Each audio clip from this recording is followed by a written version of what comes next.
एक 20 साल की नौकरानी अपने आशिक को अपने उस घर में बुलाती है जहाँ पर वह काम किया करती है। वह वहाँ पर इसलिए बुला रही क्योंकि दिन भर तो वह वहीं पर रहती है। रात को उसको जब फुर्सत मिलेगी तो वह अपने प्रेमी को बहुत ही ज़्यादा मोहब्बत करेगी। इसी वजह से आज उसने अपने आशिक को बुलाया है और उसका आशिक आता तो है, लेकिन वह आता है रात को। रात को आने के बाद वह उस अपनी जो प्रेमिका है उससे बार बार कह रहा है, यार तुम जल्दी करो ना, इस काम को ख़त्म करो। लेकिन वह जो उसकी प्रेमिका यानी कि घर की नौकरानी भी है, वह वहाँ पर सारा काम निपटाती है, बर्तन वगैरह सब कुछ करती है। उसके बाद वह फ्री होकर आती है। लेकिन जब वह अपने कमरे में पहुँचती है, वहाँ पर उसका जो आशिक है वह बस सीधा उस नौकरानी पर टूट पड़ता है। और 20 साल की वह नौकरानी वह भी पूरा दम लगाती है और दोनों वहाँ पर संबंध बनाते हैं। लेकिन दोस्तों, यहाँ पर उस नौकर ने एक गलती कर दी थी। दरअसल वह जो लड़का है, उस नौकरानी का जो प्यार है, उस लड़के राजू ने एक इतनी बड़ी गलती कर दी कि वह उस लड़की से साफ जो संबंध तो बनाता है, लेकिन वह यहाँ पर सुरक्षा बरतना भूल जाता है। दरअसल वह सुरक्षा के लिए कुछ कॉन्डोम वगैरह लेकर तो आया था, लेकिन वह यहाँ पर जोश जोश में उसको लगाना भूल गया था। और जिस वजह से यहाँ पर एक ऐसी बात होती जिसको जानकर आप वाकई में हैरान रह जाएंगे। क्योंकि यहाँ सुबह उसको लगता तो है कि वह उससे प्यार कर रहा है, वह प्यार आगे भी बढ़ाएगा, लेकिन अब सुबह होती ही नहीं है उस लड़की के लिए। क्योंकि वहाँ पर हो जाने थे 3 मर्डर, और वो मर्डर इसने सातरता से किए गए थे, इतनी बुद्धि लगाई गई थी कि उस बुद्धि के मुताबिक उस लड़के ने भी कभी नहीं सोचा था कि यार उसके साथ यानी कि जो अपनी प्रेमिका के साथ आया है उसके ऊपर 3-3 मर्डर का आरोप भी लग जाएगा। और यहाँ पर जो सबूत, जो मुख्य सबूत बना है वही बना है, जो कि एक पैकेट में कॉन्डोम था। दरअसल उस कॉन्डोम को उस लड़के ने निकाल कर बाहर रख तो दिया था, शायद वह उसको इस्तेमाल करता, लेकिन ऐसा बिल्कुल नहीं हुआ। और वहाँ पर होता है वही भयंकर कांड जिसके बारे में आज हम आपको बताने वाले हैं। दोस्तों, आपसे विनती है इस कहानी को अंत तक ज़रूर देखें और आप भी हैरान रह जाएंगे कि दोस्तों आज के इस दौर में ऐसी कहानी भी ज़रूर आती रहती है। नमस्कार, आदाब, सत श्री अकाल दोस्तों, स्वागत है आपका हमारे यूट्यूब चैनल किस्से क्राइम के। और दोस्तों, आपसे वही प्यार भरी गुजारिश, आगे बढ़ने से पहले हमारे चैनल को सब्सक्राइब करना, नोटिफिकेशन की बेल को दबाना बिल्कुल ना भूलें। दोस्तों, आज का बेहद ही हैरान करने वाला मामला सामने आया है दिल्ली के वसंत विहार से। दोस्तों, दिल्ली में वसंत विहार एक बड़ा पॉश इलाका, पॉश इलाके में बिल्कुल शांति है। और ये शांति तो वहाँ होती है, पर पढ़े लिखे आदमी ज़्यादा शोर शराबा, ज़्यादा बवाल करने में यकीन नहीं रखते। इसी पॉश इलाके में एक घर होता है, वह होता है एक विष्णु माथुर और उनकी पत्नी शशि माथुर का। दरअसल इस जगह पर जो शशि माथुर है वो अपने पति विष्णु माथुर के साथ रहती है। दोस्तों, मैं आपको बता दूं, विष्णु माथुर जो कि भारत सरकार में एक बहुत बड़े अधिकारी रहे हैं, वो लोग यहाँ पर अब रिटायरमेंट के बाद अपनी ज़िंदगी आसानी से जीते हैं।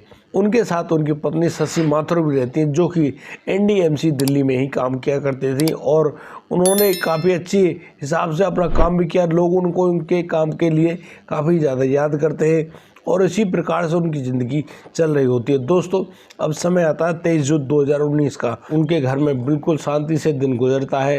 रात होती है, रात के करीब बिल्कुल सन्नाटा जब पसर गया था तो यहाँ 10:30 बजे उनके घर की डोर बेल बजती है।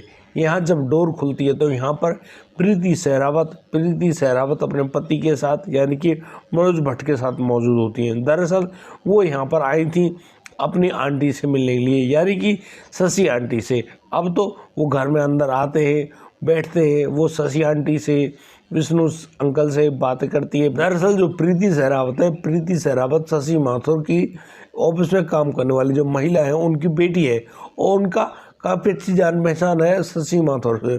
बस इसी वजह से वह जो लड़की है यानी कि प्रीति कहती है कि आंटी जी वहाँ से गुजर रहे थे, क्यों ना आपसे मिलते चलें, बस इसीलिए आपके घर पर आए हैं। तो यहाँ पर जो शशि और विष्णु हैं वो कहते हैं कि ठीक है प्रीति, तुम यहाँ बैठो, चाय पानी पियो और आज यहीं रुक के जाना, कोई दिक्कत नहीं है, रात काफ़ी हो गई है।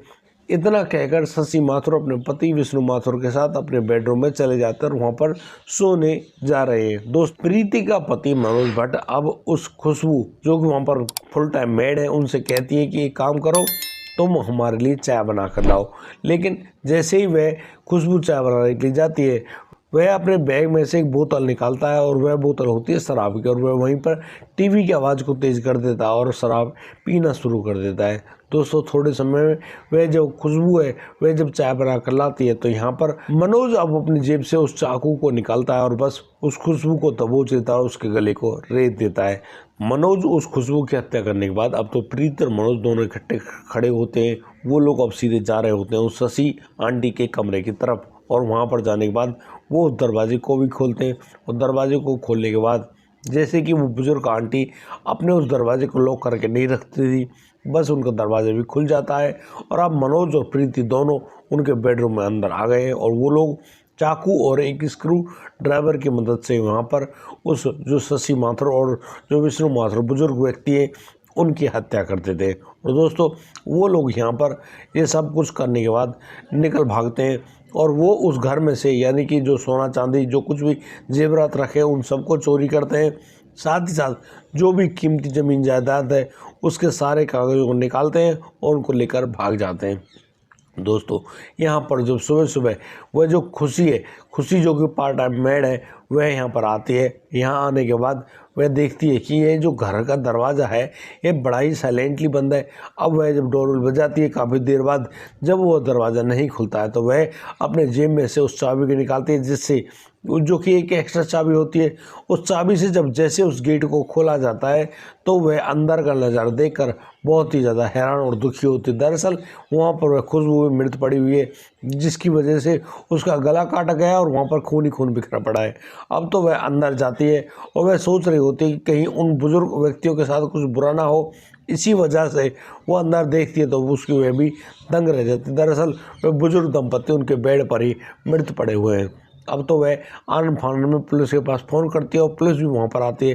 पुलिस अब बड़ी ही गहराई से छानबीन कर रही है, उस खुशी से पूछ रही है। खुशी सारी जानकारी बता देती है, लेकिन यहाँ पुलिस जब जांच कर रही होती है तो वह वहाँ के जो उस खुशबू नोटियाल का जो कमरा है उसमें से यानी कि एक कॉन्डोम के पैकेट को पाती है। जैसे वह पैकेट उस पुलिस को मिला है, अब तो पुलिस समझ देर नहीं लगाती, क्योंकि वो सोच रही होती कि ज़रूर इसमें जो खुशबू है, खुशबू और खुशबू के प्रेमी का 100% हाथ होगा, वरना इस घर में कॉन्डोम को इस्तेमाल करने वाला कौन होगा?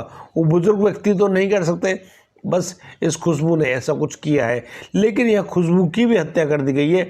अब तो पुलिस ठीक ढंग से समझ जाती है कि हाँ, हो सकता है ये खुशबू के आशिक का किया धरा है।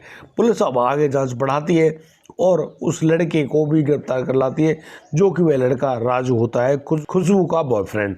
खुशबू के बॉयफ्रेंड को जब गिरफ्तार करती है, 72 घंटे तक उससे जब पूछताछ की जाती है, तब पुलिस के सामने कोई भी बात नहीं निकल आती है। बार बार वह राजू इस बात को कह रहा है कि उसने ऐसा कुछ नहीं किया, वह गया तो था और वह ना तो कॉन्डोम लेके गया ना ही कोई और काम किया, लेकिन वह गया तो है, इस बात को वह स्वीकार करता है, लेकिन उसने ऐसा कुछ भी नहीं किया, क्योंकि वह काफ़ी टाइम से यहाँ पर आ जा रहा है, वह ऐसा कुछ करता ही नहीं है और वो अंकल आंटी उसको खूब आसानी से आने देते हैं। लेकिन पुलिस दोबारा से इस जो सीन है उस पर जाती है। वे पाते हैं कि यहाँ पर जो 2 चाय के कप भी रखे हैं। आखिर यहाँ पर पूरा मामला इतना शांत है जैसे कि यह होना हो किसी परिचित ने ऐसा काम किया है, जो कि उन माथुर फैमिली का एक बहुत ही बढ़िया परिचित व्यक्ति हो। अब तो पुलिस अलग तरीके से पूछताछ कर रही है, जांच कर रही होती है, लेकिन पुलिस के पास 26 जून को एक बड़ा ब्रेक थ्रू मिलता है। दरअसल यहाँ पर उन्होंने उस विष्णु माथुर और शशि माथुर के फ़ोन को सर्वेलेंस पर लगा तो रखा था, यानी कि अब यहाँ पर पुलिस को जानकारी मिलती है कि जो वो विष्णु माथुर है उनका फ़ोन कुछ समय के लिए ऑन हुआ है। पुलिस जैसे उसकी लोकेशन जांचती है, फिर लोकेशन मिलती है गुरुग्राम की। दोस्तों पुलिस की टीम सीधी गुरुग्राम पहुंचती है और जिस लोकेशन वाली जगह पर पहुंचती है तो वहां पता चलता है कि यहाँ पर एक होटल है। दोस्तों पुलिस अब पूरी जानकारी निकाल रही है, हर व्यक्ति से मिल रही है। यहाँ पर 2 शख्स मिलते हैं, वो शख्स होते हैं मनोज भट्ट और उनकी जो प्रेमिका है जिनका नाम होता है प्रीति सहरावत। पुलिस अब उन दोनों को गिरफ्तार करती है।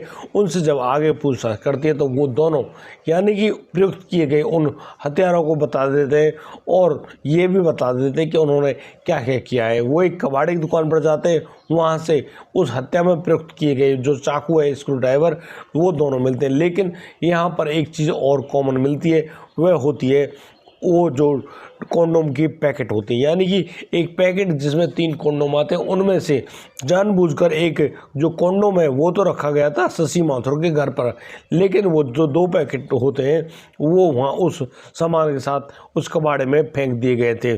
अब तो पुलिस उन जो पैकेट्स की जानकारी करती है, उस कॉन्डोम की भी जानकारी करती है, तो मालूम चलता है कि ये बिल्कुल एक ही पैकेट के हैं, यानी कि स्टेप नंबर सब कुछ जो पैकेजिंग नंबर वगैरह होते हैं वो सारी जानकारी उससे मैच कर रही होती है।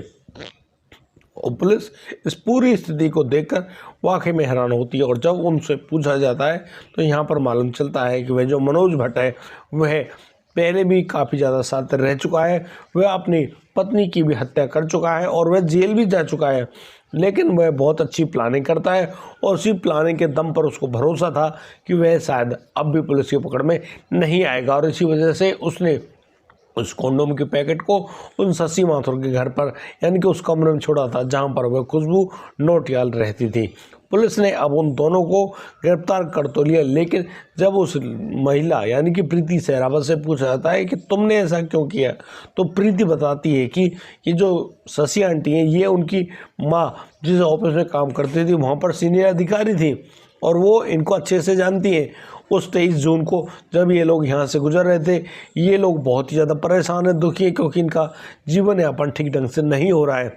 अब तो ये मनोज भट्ट उस पर बार बार दबाव बनाने लगा था कि कहीं से भी पैसे लेकर आओ, उनको पैसों की ज़रूरत है।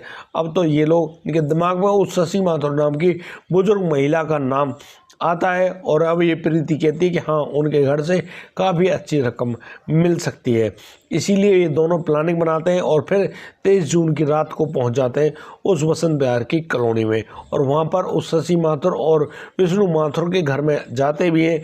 वहां पर बैठते हैं, पहले चाय पीते हैं, पहले शराब पीते हैं, फिर चाय के लिए कहते हैं खुशबू को, खुशबू चाय बना कर लाती है, फिर वो लोग उस खुशबू का मर्डर भी करते हैं। खुशबू को मारने के बाद वो लोग उस शशि माथुर के बेडरूम में जाते हैं और वहाँ पर उन बुजुर्ग दंपत्ति दोनों की जान भी ले लेते हैं। और दोस्तों उसके बाद वो लोग उस खुशबू जो नौटियाल है उन घर में जो फुल टाइम जो नौकर है, नौकरानी का काम करती हैं, उनके घर में यानी कि उनके कमरे में उस कॉन्डोम के पैकेट को रखते हैं, ताकि पुलिस की जो जांच की सुई कहीं और घूम जाए, यानी कि पुलिस समझे ना कि उन्होंने ऐसा काम किया है। लेकिन दोस्तों मामले में पुलिस ने जिस प्रकार से छानबीन करी, अपनी पूरी जिम्मेदारी निभाई, यहाँ पर दूध का दूध और पानी का पानी कर दिया।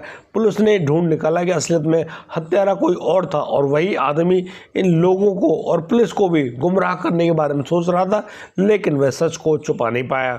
दोस्तों इस पूरे घटनाक्रम को सुनाने का उद्देश्य किसी को प्रश्न करना नहीं है, किसी का दिल दुखाना नहीं है।